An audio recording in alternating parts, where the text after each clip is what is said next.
আসসালামু আলাইকুম প্রিয় দর্শক, অন্য মঞ্চের এই অনুষ্ঠানে আপনাদের সকলকে স্বাগত জানাচ্ছি। ঢাকা এলো গ্রামের লোডশেডিং। আহা কি চমৎকার সংবাদের শিরোনাম। আহা কি আনন্দ আকাশে বাতাসে। খুব ভাল লাগতেছে। বাংলাদেশের মানুষের দেখার প্রয়োজন ছিল, বিশেষ করে জেনজি প্রজন্মের দেখার প্রয়োজন ছিল বিএনপি কি জিনিস। বর্তমান জেনজি প্রজন্মের অনেকেই বিএনপির শাসনামল দেখে নাই, অনেকেই বললে ভুল হবে, কেউই দেখে নাই। এদের শরীরে অনেক চর্বি জমে ছিল গত 16 বছরে। এখন লোডশেডিং দিয়ে যে অতিরিক্ত গরম হচ্ছে শরীর, এই গরমের মাধ্যমে এদের চর্বি কিছুটা কমুক, তাতে করে যদি এদের চেতনার দণ্ড জাগ্রত হয়। বিএনপির খয়ের পোলারা 17 বছর অভুক্ত ছিল, এখন যেখানে যা পাচ্ছে চেটে পুটে খাচ্ছে, লুটে পুটে খাচ্ছে, আরো বেশ কিছুদিন খাবে। কি সগৌরবে আবারও ফিরেছে লোডশেডিং। বিএনপি ক্ষমতায় আর লোডশেডিং হবে না, এইটা যারা চিন্তা করেন তারা বোকা, তারা গর্ধব। আওয়ামী লীগ 2009 সালে সরকার গঠনের পর থেকে বিদ্যুৎ খাতে একের পর এক নতুন বিদ্যুৎ কেন্দ্র স্থাপন করা শুরু করেছিল। 2009 থেকে 2013 সালে সরকারি বেসরকারি হিসাব মিলিয়ে প্রায় 5008 মেগাওয়াট বিদ্যুৎ উৎপাদন ক্ষমতা যুক্ত করেছিল। অর্থাৎ বিদ্যুৎ খাতে তখন থেকেই শুরু হয়েছিল ধারাবাহিক সক্ষমতা বৃদ্ধির কাজ। আওয়ামী লীগ ক্ষমতা হারানোর মাত্র 4 মাস আগে দেশের বিদ্যুতের সর্বোচ্চ 16,477 মেগাওয়াট বিদ্যুৎ উৎপাদনের রেকর্ড সৃষ্টি করেছিল।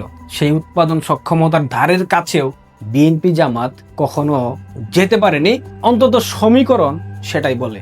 আওয়ামী লীগ সরকার গঠনের সময় অর্থাৎ 2008 সালে দেশে বিদ্যুতের সুবিধার আওতায় ছিল 47% জনগোষ্ঠী। পরবর্তীতে আওয়ামী লীগের দীর্ঘমেয়াদী বিদ্যুতায়ন কর্মসূচির হাত ধরে সেই হার পৌঁছে যায় প্রায় 100%। মজার ব্যাপার কি জানেন? আওয়ামী লীগ ক্ষমতা হারানোর 2 বছর পর ইউনূস এবং বিএনপি সরকারের সময়কার সরকারি পরিসংখ্যান তারাও বলছে বাংলাদেশ শতভাগ বিদ্যুতায়নের দেশ ছিল, তারা স্বীকার করতে বাধ্য হয়েছে। অর্থাৎ 2026 সালে সরকারি পরিসংখ্যান বলছে দেশে বিদ্যুৎ সুবিধা প্রাপ্ত জনগোষ্ঠী প্রায় 100%। এটা কি হঠাৎ করে একদিনে হয়েছে? জি না, এটা আওয়ামী লীগের দীর্ঘমেয়াদী বিদ্যুতায়ন কর্মসূচির ফসল। দেখেন, শুধু বিদ্যুৎ উৎপাদন করলেই হবে না, উৎপাদিত বিদ্যুৎ দেশের প্রত্যন্ত অঞ্চল পর্যন্ত পৌঁছে দিতে প্রয়োজন সঞ্চালন লাইন, গ্রিড সাবস্টেশন এবং বিশাল ট্রান্সমিশন অবকাঠামো। আওয়ামী লীগের আমলে এইসব ক্ষেত্রে ব্যাপক সম্প্রসারণ করা হয়েছিল।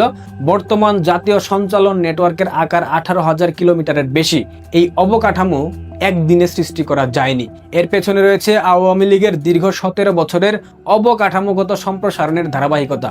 আওয়ামী লীগ আমলে শুধু ছোটখাটো বিদ্যুৎ কেন্দ্র নয়, একাধিক বিদ্যুৎ বেজ পাওয়ার প্ল্যান্ট এই ধরনের প্রকল্প বাস্তবায়ন এবং নির্মাণ করা হয়েছে। যেমন পায়রা 1320 মেগাওয়াট উৎপাদন ক্ষমতা, রামপাল 1320 মেগাওয়াট উৎপাদন ক্ষমতা, মাতারবাড়ি 1200 মেগাওয়াট বিদ্যুৎ উৎপাদন ক্ষমতা, রূপপুর পারমাণবিক বিদ্যুৎ প্রকল্প 2টা ইউনিটের মোট উৎপাদন সক্ষমতা 2400 মেগাওয়াট। অর্থাৎ বিদ্যুৎ খাতে শুধু আজকের চাহিদা মেটানোর চিন্তা নয়, আগামী দিনের চাহিদার কথা মাথায় রেখে বড় বড় প্রকল্প হাতে নেওয়া হয়েছিল। ভারত থেকে বিদ্যুৎ আমদানির জন্য তৈরি করা হয়েছিল আন্তঃদেশীয় গ্রিড সংযোগ এবং পরবর্তীতে সেইটাকেও সম্প্রসারণ করা হয়েছিল। বর্তমানে ভারতের বিভিন্ন উৎস সহ আন্তঃদেশীয় বিদ্যুৎ আমদানির সক্ষমতা প্রায় 2696 মেগাওয়াট।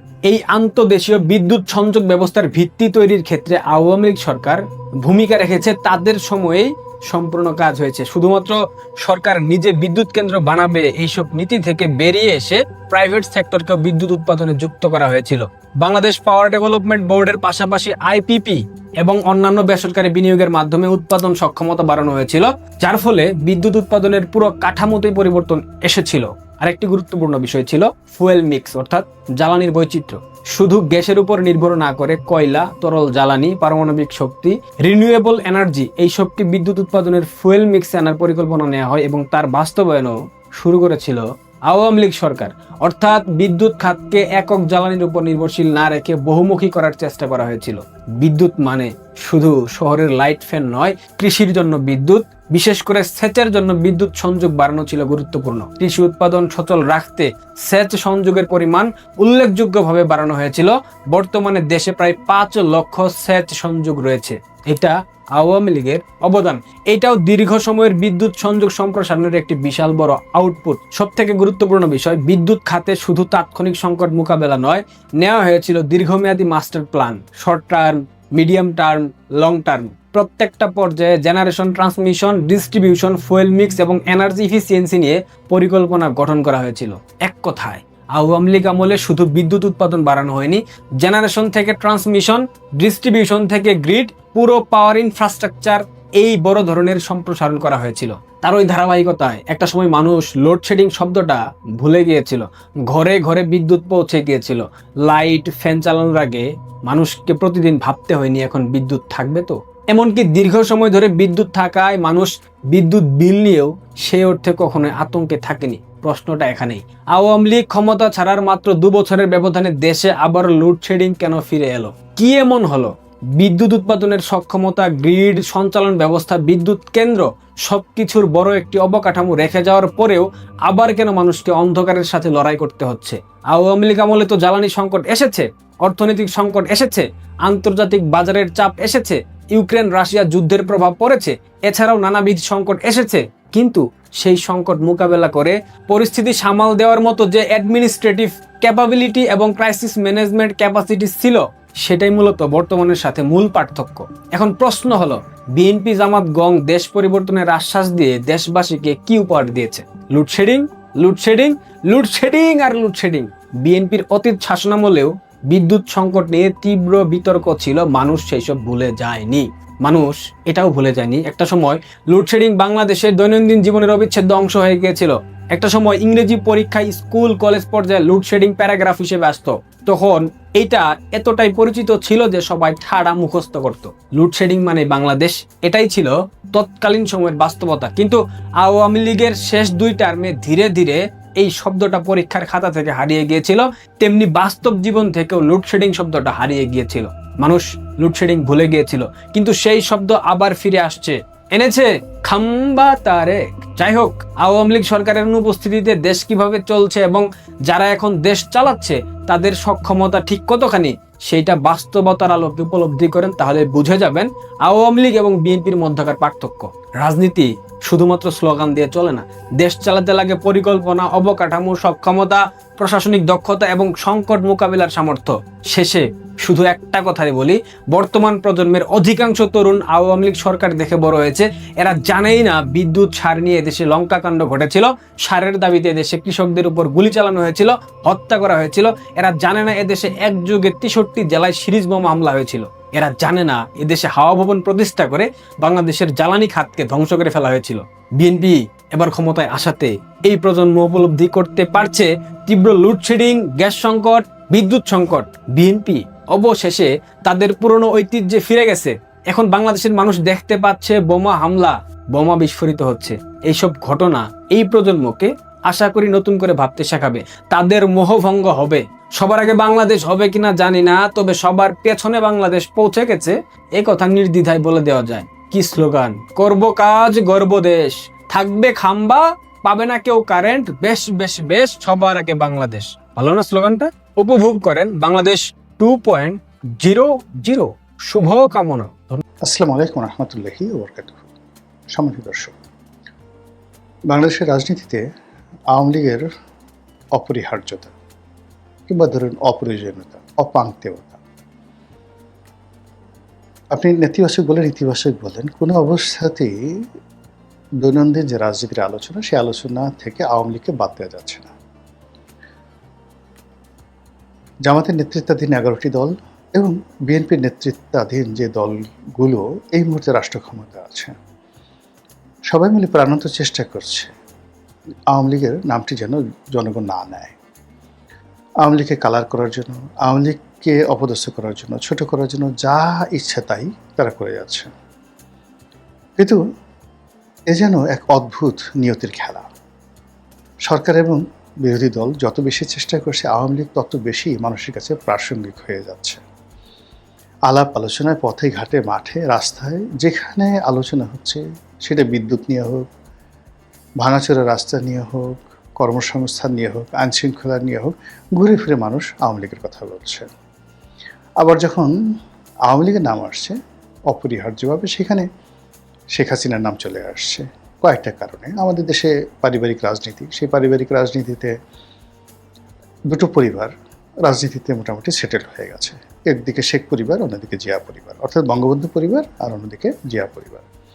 তো সেক্ষেত্রে বঙ্গবন্ধু পরিবারে শেখ হাসিনার যে বিকল্প নেতৃত্ব, সেই বিকল্প নেতৃত্বটা এখনো পর্যন্ত গড়ে ওঠেনি। তো তিনি হয়তো প্রকৃতির নিয়মে মারা যাবেন, মারা যাওয়ার পর নতুন কেউ আসবে। এবং যতদিন বেগম জিয়া ছিলেন, তারেক রহমান সাহেব অনেক কিছুই হ্যান্ডেল করেছেন, কিন্তু মানুষের মন মানসিকতা আসলে বেগম জিয়া যতদিন হাসপাতালে এমনকি অচেতন অবস্থায় ছিলেন, মানুষের চিন্তা চেতনা কিন্তু বেগম জিয়াকে কেন্দ্র করেছিল। তিনি হবেন প্রধানমন্ত্রী, তিনিই হবেন রাষ্ট্রপতি, ওই চিন্তা করে কিন্তু বিএনপির নেতাকর্মীরা নিজেদেরকে ঐক্যবদ্ধ রেখেছে। কিন্তু তিনি তার ইন্তেকালের পর তারেক রহমান সাহেব চলে আসছেন, পারছেন কি পারবেন না বা কতটুকু যোগ্য সেটা পরের বিষয়, কিন্তু সেই যে পরিবারতন্ত্র, সেই পরিবারতন্ত্রের ধারাবাহিকতায় এসে তিনি এভাবে বসলেন। কিন্তু যতদিন পর্যন্ত বেগম জিয়া ছিলেন, ততদিন পর্যন্ত পূর্ণকালীন একেবারে অ্যাক্টিং চেয়ারপারসন হওয়া সত্ত্বেও দলের মধ্যে তার কিন্তু প্রভাব ছিল, কিন্তু সার্বজনীনতা ছিল না, ইউনিভার্সালিটির ছিল না, বিশ্বজনীন ছিল না। ওখানে ঘুরে ফিরে বেগম জিয়ার কথাই আসতো। এখন তো একই অবস্থা। ধরুন আপনি রাহুল গান্ধী বা প্রিয়াঙ্কা গান্ধীর মতো জয় এবং পুতুল এই দুজন আছেন। পুতুলের বাইরে আপনি শেখ রেহানার যে অংশটা আছে সেটা আপনি ববি ধরেন, রূপন্তী কিংবা টিউলিপ সিদ্দিকী, যাদেরকে ধরেন না কেন, মানে তারা যথেষ্ট মেধাবী, রাজনীতিতে পরিপক্ক এবং বলতে গেলে বাংলাদেশের নেতৃত্ব দেওয়ার মতো সমস্ত প্রজ্ঞা তাদের আছে, কিন্তু তারা ওটাকে নিয়ে বাহাদুরি করা, ফ্রন্ট লাইনে আসা, এই কাজগুলো তারা করছেন না, ইনক্লুডিং রেহানা সহ। তো শেখ হাসিনাকে আমরা চিনি, জয়কে আমরা চিনি, ইভেন শেখ রেহানাকে আমরা চিনি, কিন্তু শেখ রেহানার কোনো বক্তব্য আমরা তাকে নিয়ে সন্দেহ করি, সে এটা করেছে, ওটা করেছে, সে বাংলাদেশে এই অপকর্মের সাথে জড়িত, ওটার সাথে জড়িত, এই শেখ রেহানা গ্রুপ আছে, ইত্যাদি ইত্যাদি, এগুলো আমরা বলি। কিন্তু তার কোনো বক্তব্য, মানে ওই যে সালমান এফ রহমানের সাথে তার একটা টেলিফোনিক কনভারসেশন ছাড়া আপনি এখনও পর্যন্ত তার একটা কর্ম, তার একটা সিগনেচার বা তার ছেলেমেয়ের কোনো একটা ঘটনা আপনি ওইভাবে কালার্ট করতে পারবেন না। তা বোঝার চেষ্টা করুন যে এই পরিবারটি, অর্থাৎ শেখ হাসিনার বোন শেখ রেহানার যে পরিবারটি, তারা একমাত্র তাদের আত্মীয়ের মধ্যে তারেক সিদ্দিকী, কিন্তু তারেক সিদ্দিকী আসলে শেখ রেহানার যতটা না কাছের, তার চেয়ে শেখ হাসিনার স্নেহধন্য ছিলেন। কিন্তু শেখ রেহানার হাজব্যান্ড যদি ধরেন ডাক্তার শফিক সিদ্দিকী সাহেব, ববির কথা ধরেন, তার ছেলের কথা, অন্য মেয়ের কথা ধরেন, স্বয়ং যাকে বলা হয় শেখ রেহানার কথা ধরেন, আপনি গল্প করতে পারবেন, বিভিন্ন অভিযোগ করতে পারবেন, কিন্তু তথ্য প্রমাণ আপনি হাজির করতে পারবেন না। It means politically they are mature, তারা জানে যে কী করে রাজনীতিটা সংযুক্ত রাখতে হয়। অন্যদিকে ধরুন শেখ হাসিনা, এখন শেখ হাসিনার যে দুটি সন্তান সজীব ওয়াজেদ জয়, আমি আগে বেশ কয়েকবার ভিডিওতে বলছি যে সে হার্ভার্ড থেকে গ্রাজুয়েশন করেছেন, আমেরিকাতে পড়াশোনা করেছেন, বঙ্গবন্ধুর নাতি ডক্টর ওয়াজেদের সন্তান। ডক্টর ওয়াজেদ বাংলাদেশের যে কজন ক্ষণজন্মা মেধাবী পুরুষ জন্ম নিয়েছেন, বিজ্ঞানী, যাকে বলা হয় বিজ্ঞানী, সেই বিজ্ঞানীদের মধ্যে অন্যতম ব্যক্তি তিনি। ভালো ছাত্র, মেধাবী, পাগলাটে, খ্যাপাটে, সফল, সার্থক, সব কিছু, খেলাধুলা, সব কিছু। Doctor Wazed is a unique person. তার পৌরুষজাত সন্তান হলো সজীব ওয়াজেদ। আপনি তাকে যতই পাগল বলেন না কেন, যতই ছাগল বলেন না কেন, কিন্তু গর্বটা কার, মানে ইউট্রাসটা কার, জরায়ু কার, গর্ভাশয় কার, সেগুলো শেখ হাসিনার। তো কাজেই ওই শেখ হাসিনার গর্ভাশয় থেকে তো ছাগল বের হবে না, ওটা শেখ হাসিনার মতোই বের হবে। আবার শেখ হাসিনা কার ওরসে, বঙ্গবন্ধুর ওরসে। ফলে আপনি গিয়ে দেখুন যে এদের মধ্যে মানে একটা জেনেটিক ফরমেশন আছে। আপনি সজীব ওয়াজেদ জয়ের দিকে তাকালে আপনি ডক্টর ওয়াজেদের চেহারা আপনি দেখতে পাবেন যে হুবহু চেহারা, তার এখনকার ছবি আর তার বাবার ছবি দেখবেন হুবহু চেহারা। আবার শেখ হাসিনাদের দিকে যদি তাকান দেখবেন যে তার চেহারা আর বঙ্গবন্ধুর চেহারা, বেগম মুজিবের চেহারা এক। মানে এরা জেনেটিক্যালি এই ঐতিহ্যটা ধারণ করেছেন। আর যখন ফিজিক্যালি পিতামাতার সঙ্গে সন্তানের একটা মিল থাকে, তখন তাদের মধ্যে একটা মেধার মিল হয়। ফলে আপনি তাকে যতই বলেন না কেন, সজীব ওয়াজেদ জয় বা পুতুলকে, আপনি তাদের মধ্যে তার পিতার, মানে পুতুলের মধ্যেও তার পিতার মেধা আছে, আর যাকে বলা হয় জয়ের মধ্যেও তার পিতার মেধা আছে। আর পলিটিক্যালস তারা যেটা দেখেছে একেবারে ঘনিষ্ঠভাবে জন্মের পর থেকে তারা যে রাজনীতিটা দেখে আসছে এবং যে রূঢ় বাস্তবতা, এটা আপনি আমি যদি 100 বছর ধরে কন্টিনিউয়াসলি হার্ভার্ড এবং অক্সফোর্ডে এর উপর পিএইচডি করে তবু এটা সম্ভব না। এই প্র্যাকটিক্যাল এক্সপিরিয়েন্স তাদের আছে। তো কাজেই যেহেতু শেখ হাসিনা রাজনীতিতে এমন একটা বটবৃক্ষ হয়ে গেছে আওয়ামী রাজনীতিতে, ফলে সেই বটবৃক্ষের নিচে কোনো অবস্থাতেই পুতুলকে আপনার রাজনীতিবিদ মনে হচ্ছে না, সজীব ওয়াজেদ জয়কেও আপনার রাজনীতিবিদ মনে হচ্ছে না। এমনকি দেখেন বেগম জিয়ার যেমন একটা পোর্ট্রেট তৈরি হয়ে গেছে, সেই পোর্ট্রেটের কাছে বা জিয়াউর রহমানের যে পোর্ট্রেট, সেই পোর্ট্রেটের কাছে এই তারেক রহমান সাহেব প্রাণান্ত চেষ্টা করছেন গত 6 মাস ধরে, কিন্তু কোনো অবস্থাতে বেগম জিয়ার পাশে এখনও মানুষ তাকে বসাতে পারছে না, সময় লাগবে আরও। তো সেই দিক থেকে যেটা হলো যে ঘুরে ফিরে জয়ের যত যোগ্যতা থাকুক, পুতুলের যত যোগ্যতা থাকুক, পুতুল WHOর আঞ্চলিক রিজিওনাল ডিরেক্টর, এটা একটা অকল্পনীয় পদ। আপনি দেখেন তার যে ইংরেজির প্রোনাউন্সিয়েশন, তার যে বক্তব্য, যে কটা বক্তব্য তিনি WHO পক্ষ থেকে জাতির সামনে দিয়েছেন, মানে এটা গ্লোবাল, মানে বিশ্বে এত সুন্দর করে ইংরেজিতে জাতিসংঘ বা যে কোনো একটা বিষয়কে রিপ্রেজেন্ট করতে পারে। আমি তো পুতুলের মতো এত সুন্দর বক্তব্য শুনিনি কারো মুখে। আমাদের খলিলুর রহমান সাহেব ভালো ইংরেজি বলেন, লুৎফে সিদ্দিকী ছিল ভালো ইংরেজি বলেন, তারপরে ডক্টর মোহাম্মদ ইনুজও ভালো ইংরেজি বলেন, কিন্তু পুতুলের ইংরেজির কাছে কি আপনি বাঙালির মুখে এরকম চমৎকার ইংরেজি শুনেছেন কখনো? শুনেননি। কিন্তু শেখ হাসিনার যে ব্যক্তিত্ব, সেই ব্যক্তিত্বের কাছে পুতুলের এই যোগ্যতা কোনো অবস্থাতে ফ্লারিশ হচ্ছে না অ্যাজ এ পলিটিক্যাল পার্সোনালিটি হিসেবে। ফলে যখনই বাংলাদেশের রাজনীতিতে আওয়ামী লীগের নাম আসছে, আওয়ামী লীগের সাথে অপরিহার্যভাবে শেখ হাসিনার নাম চলে আসছে।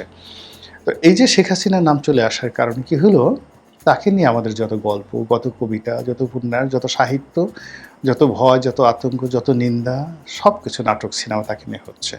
কেন সে বাংলাদেশে আসতে চাচ্ছে? তার কি লজ্জা শরম নেই? আমরা তাকে ধরবো, হ্যান্ডকাপ পরিয়ে আনবো, তাকে আইনের শাসনে অধীন তাকে বিচার করব। কেউ কেউ বলছে তাকে এয়ারপোর্টে ফাঁসিতে লটকানো হবে, কেউ বলছে তাকে এয়ারপোর্ট থেকে এনে তারপর জেলখানাতে ঢুকিয়ে ফাঁসিতে দেওয়া হবে, কেউ বলছেন তাকে পূর্ণ আইনি নিরাপত্তা দেওয়া হবে, কেউ বলছে দূর দূর রাখো, সে আসবে না। এখন এই যে আমরা তাকে নিয়ে যত আলোচনা করছি, তিনি তো পলিটিক্যালি ম্যাচিউরড, মানে 1981 সন থেকে তিনি দলটা পরিচালনা করছেন। চিন্তা করেন, 1981 সন থেকে একটা দলের সভানেত্রী, আর 1975 সালের পর থেকে 81 প্রবাসী থেকে তারেক রহমান সাহেব যেভাবে লন্ডনে থেকে বিএনপি পরিচালনা করছে, তিনিও প্রবাসী থেকে আওয়ামী লীগের যত সব কিংবদন্তির নেতৃত্ব, সেটা মোস্তফা মহসিন মন্টু, ডক্টর কামাল হোসেন, তারপরে আব্দুর রাজ্জাক, তোফায়েল আহমেদ, এরকম সব জায়ান্ট নেতাদেরকে তিনি পরিচালনা করে, কাদের সিদ্দিকী, লতিফ সিদ্দিককে পরিচালনা করে তাদের মাথার উপরে এসে আপন যোগ্যতায় সভানেত্রী হিসেবে ছড়ি ঘোরাচ্ছেন আজকের দিন পর্যন্ত। ফলে বাঙালি রাজনীতির আশা কি, আকাঙ্ক্ষা কি, কে কতটুকু লাভ দিতে পারে, কার কতটুকু ক্ষমতা হতে পারে, ওই প্রধানমন্ত্রীর চেয়ারে বসে তারেক রহমান সাহেব তার কী ক্ষতি করতে পারে, বিরোধী দলের চেয়ারে বসে ডক্টর শফিক তাকে কী ক্ষতি করতে পারে, কী উপকার করতে পারে, এটা পুরোটাই তার জানা আছে। আর এই জানা থাকার কারণে কি হচ্ছে, সে ইচ্ছে মতো খেলছে, ট্রাম্প কার্ড খেলছে, সকালে একরকম, বিকেলে একরকম, ইচ্ছে মতো, মানে ছক্কার পরে ছক্কা সে শুধু মেরে যাচ্ছে। আর শেখ হাসিনা সেই ছক্কা এবং পক্কার কবলে পড়ে আমরা ঘুরে ফিরে বারবার শুধু শেখ হাসিনাতে নিমজ্জিত হচ্ছি। ভারতের রয়ের প্রধান কেন এলো? সে কি শেখ হাসিনাকে বাংলাদেশে দেওয়ার জন্য এলো? এটা নিয়ে আমরা একটা কল্পনার ফানুস তৈরি করছি, আমরা ফানুস তৈরি করছি। ভারত বলার চেষ্টা করছে বা ভারত বলছে যে আমরা কি শেখ হাসিনাকে এমনি নিয়েছি, তোমরা তো আমাদেরকে হেলিকপ্টারে করে, প্লেনে করে, সামরিক বিমানে করে আমাদের দেশে পাঠিয়েছো, কাজেই তোমরা আবার সামরিক বিমান পাঠাও, ওইভাবে সিকিউরিটি দাও, সেফটি সিকিউরিটি দাও, আমরা শেখ হাসিনাকে তোমাদের কাছে দিয়ে দেবো। এই ধরনের কোনো কথা ভারত বলেনি, কিন্তু আমরা বানিয়ে এই কথাগুলো কিন্তু বলছি। এবং ভারত থেকে যখনই কোনো লোক আসছে, আমরা বলার চেষ্টা করছি যে ওই যে লোকটা যে আসছে, সে মূলত শেখ হাসিনা বাংলাদেশে কিভাবে আসবে, নিরাপদে থাকবে, এই সমস্ত বিষয়ে আলোচনা করার জন্য সে আসবে। আবার বাংলাদেশ থেকে যখন খলিলুর রহমান সাহেব যাচ্ছেন, অন্য কোনো সরকারি কর্মকর্তা যাচ্ছেন, ইভেন তারেক রহমান সাহেবের যাওয়ার যে পসিবিলিটিস যেটা তৈরি হয়েছে, সেখানেও আমরা কিন্তু একটা কল্পনা ফানুস তৈরি করে ফেলছি যে ওখানে কী করে গেলে মোদি তার হাতটা ধরবে, ধরে গিয়ে তাকে শেখ হাসিনার সঙ্গে হাতে হাত মিলিয়ে দেবে এবং সেখানে আওয়ামী লীগের সাথে, বিএনপির সাথে, শেখ হাসিনার সাথে, তারেক জিয়ার সাথে একটা সম্পর্ক হয়ে যাবে, হায় হায় হায় কি হবে। এই যে আমাদের একটা কল্পনার ফানুস, এটা মূলত আমাদের আতঙ্ক থেকে, আমাদের ভয় থেকে, আমাদের প্রেম থেকে, আমাদের ভালোবাসা থেকে এই জিনিসগুলো আসে। 2 নম্বর হলো যে যখন আপনি যে কোনো একটা বিষয়ে ভয় পাবেন, সেটা আপনার জীবনে একবারের জন্য হলেও ঘটবে, স্বপ্নে হলেও আপনার জন্য ঘটবে, যেটাতে খুব বেশি ভয় পাবেন, যে বিষয়টি আপনি অ্যাভয়েড করতে চাইবেন, সেটা আপনার ঘাড়ের উপর পড়বেই। আর যাকে আপনি ভালোবাসবেন, পেতে চাইবেন, তাকে বাস্তবে না পেলেও স্বপ্নে আপনি তাকে পাবেনই। কাজে এই যে শেখ হাসিনাকে নিয়ে আমরা যে যার অবস্থান থেকে মাতামাতি করছি, it means she has a brand value, এবং তার সেই ব্র্যান্ড ভ্যালুকে এখনও পর্যন্ত বাংলাদেশে অন্য কেউ অতিক্রম তো দূরের কথা, ধারের কাছে যেতে পারেনি, একমাত্র বেগম জিয়া ছিলেন।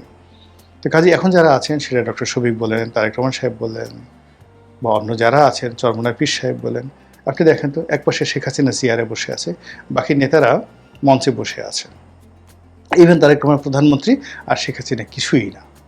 শেখ হাসিনা বসে আছে মঞ্চে, একেবারে ওই যে আপনি দেখবেন বুড়ি, যেভাবে এখন তাকে পোর্ট্রেট আঁকা হয়েছে, ক্যান্সার হয়ে গেছে, মরে গেছে, ভিক্ষা করতেছে রাস্তায়, এরকম অনেকগুলো ছবি টবি আপনারা প্রচার করছেন, ওইরকমই একজন বুড়ি বা ভিক্ষুককে খালি শেখ হাসিনার মুখটা সহ চেয়ারে বসায় দেন, তার পাশে ডক্টর ইউনূসকে বসায় দেন, সঙ্গে সঙ্গে উইদিন 1 মিনিটে ডায়রিয়া হয়ে যাবে, কাপড় চোপড় চেয়ার সবগুলো নষ্ট করবে। এবং এটা দেখেন, মানে মানুষের প্রেশারে এবং উচ্চতায় যে কী অবস্থা। আপনি ধরেন 10 দিন আপনার কোষ্ঠকাঠিন্য, এই 10 দিন কোষ্ঠকাঠিন্য নিয়ে আপনি পাহাড়ে উঠেন, পাহাড়ে উঠে আপনি আপনার সামর্থ্যের বাইরে পানি খাওয়া ছাড়া, সুগার ছাড়া আপনি পাহাড়ে উঠেন, আপনি দেখুন মুহূর্তের মধ্যে আপনার ডিহাইড্রেশন হয়ে গেছে, একেবারে যেটাকে বলা দাস্ত, জোলাপ, ডায়রিয়া, হাগা হয়ে যাবে, কাপড় চোপড় সব হয়ে যাবে। তো এইরকম শরীর যখন কোনো ভার বহন করতে পারে না, মন যখন কোনো আতঙ্ককে আর ধারণ করতে পারে না, মস্তিষ্ক যখন কোনো ভয়কে ধারণ করতে পারে না, তখন তার শরীরের মধ্যে, পেটের মধ্যে যত আবর্জনা আছে, দেখবেন যে আমরা ভয় পেলে আমাদের নাক দিয়ে সর্দি বের হয়ে যায়, কথা বলতে গিয়ে আবেগ উত্তেজনায় অনেক সময় কফ বের হয়ে যায়। 1 সপ্তাহের মধ্যে আপনি কাশেন নাই, কিন্তু সেদিন আপনার কাশি বের হবে। আনন্দে মানুষ হাসতে হাসতে চোখের পানি, নাকের পানি এক করে ফেলে। মসজিদে নামাজ পড়তে যান, ছোটো পিছনে বাচ্চা ছেলে একটু দুষ্টামি করতেছে, হাসি দিচ্ছে, আপনি বুড়া মানুষ 80 বছর, আপনাকে ওই দিন হাসতে হবেই, কুটকুট করে হাসতে হবে। আবার হেসে ওই যে আপনি যে হাসছেন, এটা এসে আবার আপনার স্ত্রীর কাছে বলতে হবে। এই হলো হিউম্যান সাইকোলজি। কাজে শেখ হাসিনাকে নিয়ে আমাদের যে সাইকোলজি রয়েছে, সেই সাইকোলজির বাইরে যতদিন না পর্যন্ত আমরা যেতে না পারবো, আর সেটা যাওয়ার জন্য শেখ হাসিনার সমপর্যায়ের পোর্ট্রেট আমাদের রাজনীতিতে যতক্ষণ পর্যন্ত তৈরি না হবে, ততক্ষণ পর্যন্ত এই ভয়, এই আতঙ্ক, এ ভালোবাসা, এ মোহ, এ কামনা, এ বাসনা আমাদেরকে শুধুমাত্র শেখ হাসিনার দিকে ধাবিত করবে। মহান আল্লাহ ভালো জানেন আমাদের তকদির কি আছে। আল্লাহ আমাদের সবার কর্মে, চিন্তা, চেতনায় বরকত দান করুন। আসসালামু আলাইকুম রহমতুল্লাহি ওয়া বারাকাতুহু।